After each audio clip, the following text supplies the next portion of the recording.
అదే అండి. ఇది ఇప్పుడు వచ్చేస్తుంది. ఇంక రేపో మాపో దీని మీదకి మళ్ళుతుంది.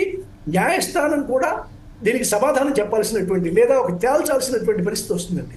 ఇప్పుడు బాలసుబ్రహ్మణ్యం గారు, మీరు చాలా కాలం నుంచి మీడియా పరిస్థితి గమనిస్తూ ఉన్నారు. ఇప్పుడు కొత్తగా డిజిటల్ మీడియా కోవిడ్ తర్వాత ఏర్పడిన పరిస్థితులు గమనిస్తున్నారు. ప్రధానంగా ఈ యూట్యూబ్ ఛానళ్ళ పరిస్థితి మనం ముందు తీసుకుంటే, ఆ యూట్యూబ్ ఛానళ్ళు ముందు ఎవరైతే జర్నలిస్టులుగా గతంలో పనిచేస్తున్నారో వాళ్ళు స్టార్ట్ చేశారు. ఆ తర్వాత దాన్ని అందిపుచ్చుకొని ఎవరైతే మేము మా విషయాల్ని చెప్పాలనుకుంటున్నామో వాళ్ళందరూ కూడా స్టార్ట్ చేశారు. ఇప్పుడు సోషల్ మీడియాలో ఫేస్బుక్లోనో ట్విట్టర్లోనో చెప్పడం అయితే అది వాళ్ళ భావ ప్రకటన ఇంకోటి. కానీ యూట్యూబ్ దగ్గరకు వచ్చేసరికి ఈ జర్నలిస్టిక్ వాల్యూస్తో కూడిన కొంతమంది జర్నలిస్టులు, అట్లనే ఈ సోషల్ మీడియా యాక్టివిస్టులు, వీళ్ళు కూడా ఇక్కడికి వచ్చి ఫేస్బుక్లో ఉన్నంతకాలం పెద్ద ఇబ్బంది లేదు. ఫేస్బుక్లో మీ అభిప్రాయాలు చెప్పుకోవడానికి అది ఏర్పడింది.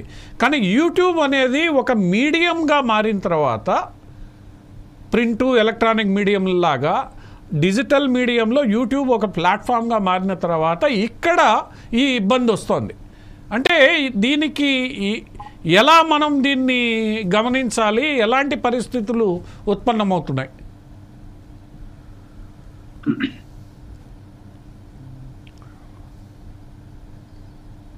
అన్మ్యూట్ చేయండి. అందరికీ నమస్కారం. ఇందులో ప్రత్యేకంగా ఎలా గమనించాలని లేదండి.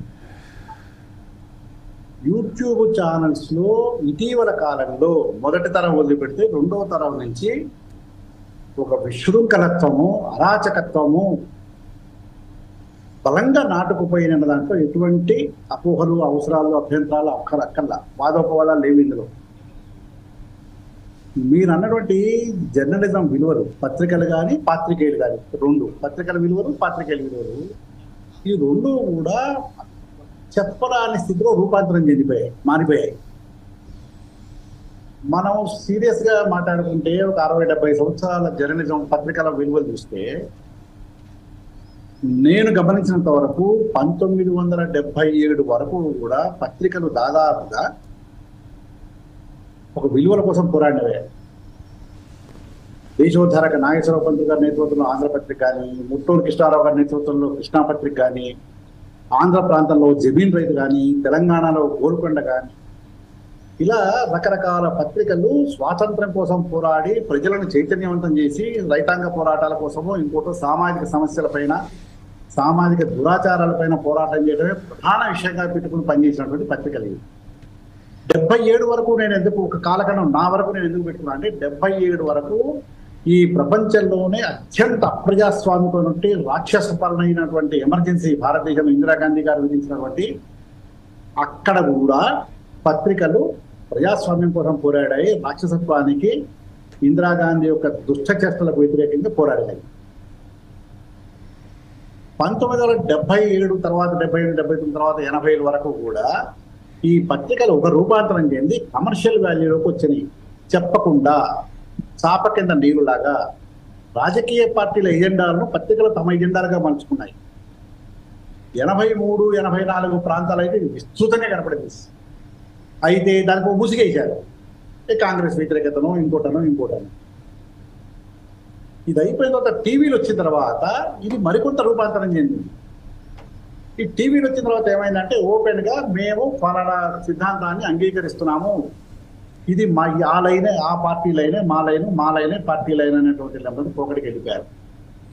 దీన్ని కూడా మనం అంతో కొంతో అంగీకరించామని అనుకుందాం. అంగీకరించాల్సిన పని లేదు, అంగీకరించాల్సిన అవసరం ఇది కూడా లేదు. అసలు బాధ్యత నైతికంగా కూడా కరెక్ట్ కాదు, అది అనుకుందాం. కానీ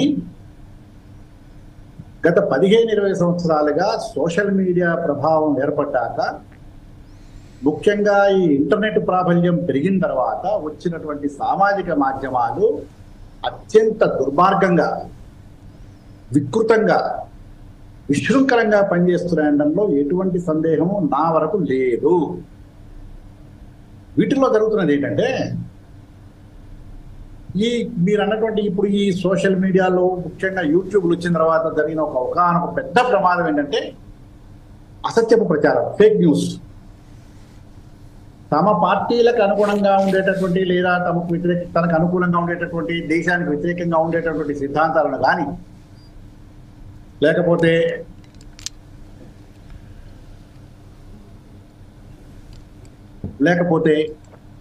వాటిలకు ఈ దేశానికి విఘాతం కలిగించేటు వారి విషయాలను చాలా ఉధృతంగా ప్రచారం చేసుకుంటూ వచ్చారు. ఒక్కొక్క పాయింట్ నేను చెప్పుకుంటూ వస్తాను, ఎందుకంటే దాదాపు మనం గంట సేపు చర్చించుకుంటాం కాబట్టి. లేదు, ఈ యూట్యూబ్లో వచ్చిన తర్వాత ఒక్క నిమిషం, ఈ యూట్యూబ్లో వచ్చిన తర్వాత ఒకటే మాట చెప్పి మళ్ళీ రెండోసారి నా అవకాశం వచ్చినప్పుడు మళ్ళీ మాట్లాడతా. ఈ యూట్యూబ్లో వచ్చిన తర్వాత, ఈ ఇన్ఫ్లుయెన్సర్స్ వచ్చిన తర్వాత ఈ అసత్య ప్రచారము, ఈ గోబెల్స్ ప్రచారము, ఈ దుర్మార్గపు అసలు ఏమాత్రము కూడా నిజము లేని సత్య దూరమైనటువంటి వార్తలు ఎట్లా వస్తున్నాయంటే, మీకు ఒక్కటే ఉదాహరణ చెప్పి ఇప్పుడు ఇక్కడ ఆగుతాను. భారతదేశపు రైతులకు ప్రయోజనం చేసేందుకు గాను ఒక 3 చట్టాలను కేంద్ర ప్రభుత్వం తీసుకొచ్చింది. దానికి వ్యతిరేకంగా రైతులు పోరాటం చేస్తున్నామని చెప్పారు. రైతులా కాదా అన్నది ఇప్పటికీ ప్రశ్నార్థకమే. 95%, 90% రైతులు కాదనేదే ప్రపంచం తెలిసింది. దీనికి ఒక ఆవిడ ఎవరో మరవాడు పాటలు పాడుతుందా, క్లబ్బుల్లో డాన్సులు చేస్తుందా, ఇంకోటి తెలియదు కానీ ఒక 2 మిలియన్లో ఎంతో మంది ఆవిడకి సపోర్టర్స్ ఉన్నారు, ఫాలోవర్స్ ఉన్నారు. భారతదేశంలో జరుగుతున్నటువంటి రైతాంగ పోరాటం భారత ప్రజలకు వ్యతిరేకం అంటూ ఆవిడ ఏదో యూట్యూబ్లో కామెంట్ పెట్టింది. అసలు ఆమెకు భారతదేశం, ఇండియా అన్న స్పెల్లింగ్ కూడా తెలియదని నా అభిప్రాయం. వెస్టర్న్ కంట్రీస్ ఎక్కడో ఇన్ఫ్లుయెన్సర్ అందాం, ఇప్పుడు కొత్తగా వచ్చిన పదాలు పేర్లు. వెంటనే ఇక్కడ ఉన్నటువంటి ఒక ఎకో సిస్టమ్ కూడా డెవలప్ అయింది ఈ సోషల్ మీడియాలో, యూట్యూబ్లో వచ్చిన తర్వాత. ఆ పదం తీసుకుని ఇంకో ఫలానా ఆవిడెవరో చెప్పింది, ఆవిడ పేరు కూడా పలకడం చాలా మందికి రాదు. నేను పలకడం ఇష్టం లేక చెప్పడం లేదు ఇక్కడ. అసలు రాజకీయాలకు కానీ సామాజిక సమస్యలకు కానీ వీటి సంబంధం లేనటువంటి వ్యక్తి, డాన్సులు చేసుకుంటూ పాటలు పాడుకుంటే వ్యక్తి భారతదేశంలో రైతాంగ పోరాటానికి వ్యతిరేకంగా స్టేట్మెంట్ ఇచ్చింది. మన దగ్గర ఉన్నటువంటి సోషల్ మీడియాలో ఇక్కడ ఉన్నటువంటి వాళ్ళందరూ కూడా, యూట్యూబర్లందరూ కూడా మొదలుపెట్టేశారు. ఈ రకంగా ఫేక్ న్యూస్ ఒకటి, అసత్య ప్రచారం, ప్రాపగండా టూల్గా యూట్యూబ్లో ఉపయోగపడుతున్నాయి. రెండో పాయింట్, ఒకటి ఫేక్ న్యూస్, 2 ప్రాపగండా టూల్ అసత్య ప్రచారానికి ముందుగా. ఇంతకు మించిన దుర్మార్గం ఏంటంటే, ఎవరైనా ఒక విషయం చెప్పినప్పుడు ఇంగ్లీష్లో ఒక 2 పదాలు వచ్చినాయి, బుల్లింగ్ అండ్ ట్రోలింగ్ అని. ఈ ట్రోలింగ్, ఈ బుల్లింగ్లో చెప్పలేనటువంటి తెలుగు డిక్షనరీలో, తెలుగు నిఘంటువులో ఎక్కడా దొరకనటువంటి పదాలు, ఆ బూతులు, అవి వినడానికి కూడా అసభ్యంగా ఉంటున్నాయి, వినలేము.